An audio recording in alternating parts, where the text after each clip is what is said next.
श्री स्वामी समर्थ. आपले तर पारायण चालू आहे, परंतु घरच्यांना असं चमचमीत खाण्यास आवडतच असतं. तर त्यांच्यासाठी आज आपण इथे भरलेल्या वांग्याची भाजी याची रेसिपी बघणार आहोत. अगदी झटपट ही वांग्याची भाजी बनवून तयार होते. आता मार्केटमध्ये एकदम फ्रेश अशी वांगी विकायला येत आहेत. तर म्हटलं चला आपण देखील वांग्याची भाजी इथे बनवूयात.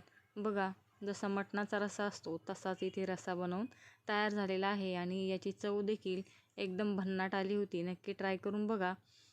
चला तर इथे मी वांग्यासाठी मसाला बनवून घेत आहे. त्याच्यासाठी एका तव्यावरती थोडंसं तेल घातलेलं आहे आणि याच्यावरती आपण खोबरं भाजून घेणार आहोत. मी ते खोबरं कापून घेतलेलं आहे. तुम्हाला वाटलं तर किसूनही घेऊ शकता.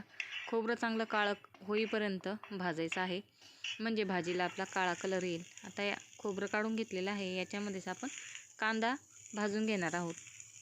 कांद्याला चांगलं मोकळं करायचं आणि नंतर भाजून घ्यायचं. कांदा देखील चांगला लाल होईपर्यंत आपल्याला भाजायचं आहे. आता आपण भरलेलं वांगं करत आहोत, त्याच्यासाठी आपण सगळे भाजलेले मसाले वापरणार आहोत. त्याच्यामुळे या कांद्यामध्येच मी 5 ते 6 पाकळ्या लसूण देखील टाकून घेतलेला आहे. थोडासा लसूण लाल झाला की याच्यामध्येच 1 इंच अद्रक घालायचं. अद्रकला बारीक कापून घ्यायचं, नाहीतर मग ते मिक्सरमध्ये व्यवस्थित बारीक होत नाही. आता हा कांदा, लसूण, अद्रक हे देखील आपण चांगलं भाजून घेणार आहोत आणि टेस्ट येण्यासाठी याच्यामध्येच मी 1 हिरवी मिरची देखील तोडून टाकलेली आहे. तिला देखील चांगलं भाजून घ्यायचं. आता हे सगळं व्यवस्थित भाजून झालं की आता आपण याला दळून घेणार आहोत. खोबरं व्यवस्थित बारीक होत नसेल तर सुरुवातीला खोबरं भाजून दळून घ्यायचं आणि त्याच्यामध्येच मग बाकीचे मसाले दळून घेतले तरी चालतील. आता याच्यामध्येच थोडीशी कोथिंबीर घातलेली आहे आणि व्यवस्थित हे आपण बारीक करून घेणार आहोत. आता इथे आपलं वांग्याचं वाटण तयार झालेलं आहे. मी असं वाटण नेहमीच बनवून ठेवत असते, म्हणजे बाकीच्या भाज्यांना देखील त्याची मदत होते. वाटण बनवून ठेवायचं आणि एअरटाईट कंटेनरमध्ये भरून ठेवायचं. फ्रीजमध्ये ठेवून हे वाटण तुम्ही 15 दिवस वापरू शकता. आता पाणी घेतलेलं आहे, त्यात मीठ टाकून घेतलेलं आहे आणि अशी थोडीशी जी व्हाईट कलरची वांगी असतात ते घ्यायचे आहेत. त्यांचा साईडचा काट्याचा भाग काढून घेतलेला आहे आणि बघा, एकदम कवळे अशी वांगी मी घेतलेले आहेत. खूप शिळे देखील वांगे झाले तर ते वापरायचे नाहीत, मग त्याला देखील चव लागत नाही. आता याप्रमाणे वांग्याला कापून आतून चेक करून घ्यायचं. खूप बिया असणारे वांगे घ्यायचे नाहीत. आता या मिठाच्या पाण्यामध्ये त्यांना व्यवस्थित धुवून घ्यायचं आणि वाटलं तर आतमध्ये तुम्ही या वांग्यांमध्ये मीठ देखील भरून घेऊ शकता.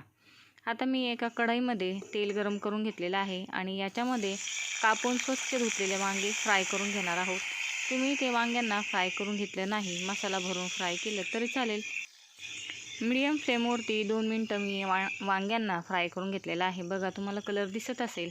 आता हे वांगे काढून घ्यायचे आहे आणि त्या तेलामध्येच आपण जे वाटण बनवलं होतं त्याला आपण भाजून घेणार आहोत. आता याच्यामध्ये वाटण टाकायचं. तुम्हाला कितपत ग्रेव्ही हवी आहे तसं वाटणाचं प्रमाण कमी किंवा जास्त करायचं.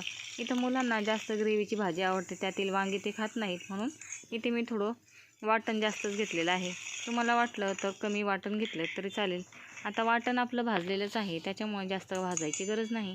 आता वाटणला तेल सुटलं की याच्यामध्ये मी काळा मसाला आणि धना पावडर अर्धा चमचे घेतलेली आहे. थोडीशी हळद टाकलेली आहे आणि आता आपण हे मिक्स करून घेणार आहोत. व्यवस्थित मिक्स झालं की लगेच याच्यामध्ये मीठ टाकायचं. आता हा मसाला आपण वांग्यामध्ये भरणार आहोत, म्हणून इथे थोडंसं मीठ जास्त वापरायचं. वांग्यांमध्ये जर तुम्ही सुरुवातीला मीठ भरलं नसेल तर मीठ जास्त घालायचं आणि मीठ भरलं असेल तर मीठ कमी घालायचं. आता इथे किचन किंगचा मसाला मी टेस्ट येण्यासाठी घेतलेला आहे. 1 चमचा किचन किंगचा मसाला टाकायचा आणि हे व्यवस्थित भाजून झालं की आता आपण याच्यामध्ये फक्त अर्धा चमचा शेंगदाण्याचं कूट घालणार आहोत. शेंगदाण्याच्या कूटामुळे या मसाल्याला बाइंडिंग चांगली येते, म्हणून भाजलेल्या शेंगदाण्याचं इथे मी अर्धा चमचा फक्त कूट घातलेला आहे आणि त्याची चव देखील या वांग्यामध्ये खूप छान लागते. आता गॅसची फ्लेम बंद केलेली आहे. हा मसाला वाटलं तर थोडा थंड करून घ्यायचा, नाहीतर गरमच जमत असेल तर या वांग्यांमध्ये आतपर्यंत भरून घ्यायचा आहे. जास्त बियांवाले वांगे वापरायचे नाहीत, नाहीतर मग त्यांना चव लागत नाही. कवळेच वांगे वापरायचे, म्हणजे ते लवकर शिजतात देखील आणि त्यांची टेस्ट देखील चांगली असते. आतपर्यंत आपण असा मसाला भरून घेणार आहोत. तुम्हाला जर वाटलं तर तुम्ही याच्यामध्ये थोडंसं बेसन पीठ घालून देखील हा मसाला चांगला फ्राय करून घेऊ शकता. आता सगळ्या वांग्यांमध्ये मसाला भरून झालेला आहे. पुन्हा ते वांगे मी कढईमध्ये टाकलेले आहेत. आता मसाला वांगे आपलं सगळं फ्राय केलेलं असल्यामुळे आता इथे जास्त फ्राय करण्याची गरज नाही. आता गॅस चालू केलेला आहे आणि या वांग्यांमध्ये आता मी थंड नाही तर गरम पाणी घातलेलं आहे. कायम अशा भाज्यांमध्ये गरमच पाण्याचा वापर करायचा, म्हणजे त्यांची चव खरंच चांगली येते. आता आपल्याला कितपत ग्रेव्ही हवी आहे तसं पाणी घालायचं आहे. मी इथे 1.5 ग्लास पाणी घालून घेतलेलं आहे. हे बघा मी गरमच पाणी घातलेलं आहे. पाणी गरम करून घातल्यामुळे भाज्यांची टेस्ट जी आहे ती नेहमी वाढते, म्हणून गरम पाणीच घालायचं. आता आपण ग्रेव्हीसाठी इथे थोडंसं मीठ घालणार आहोत. सुरुवातीला टेस्ट करून बघायचं आणि नंतर मीठ घातलं तरी चालेल, कारण आपण मसाल्यामध्ये देखील मीठ घातलं होतं. आता आपल्या वांग्यांमधील मसाला बाहेर येऊ नये म्हणून जास्त हलवायचं नाही. थोडंसं मीठ मिक्स करायचं आणि झाकण ठेवून मीडियम फ्लेमवरती 5 मिनटं शिजवून घेतलेलं आहे. 5 मिनटांनी बघा पुन्हा वांग्यांना थोडंसं पलटी मारायचं आणि पुन्हा मीडियम फ्लेमवरती 5 मिनटं शिजवून घ्यायचं आहे. आता 5 मिनटांनी बघूयात आपले वांगे मला असं वाटतं की शिजत आलेले आहेत आणि यातील जो रस्सा मला पाहिजे तेवढाच आता शिल्लक आहे. त्याच्यामुळे आता मी ते जास्त आटवणार नाही. वांगे चेक करूयात. असं वांगं सुरी टाकून चेक करून बघायचं वांगं आजपर्यंत शिजलेलं आहे. चला तर आता इथे आपण याला थोडंसं घट्ट करण्यासाठी 2 चमचे शेंगदाण्याचं कूट घालूयात.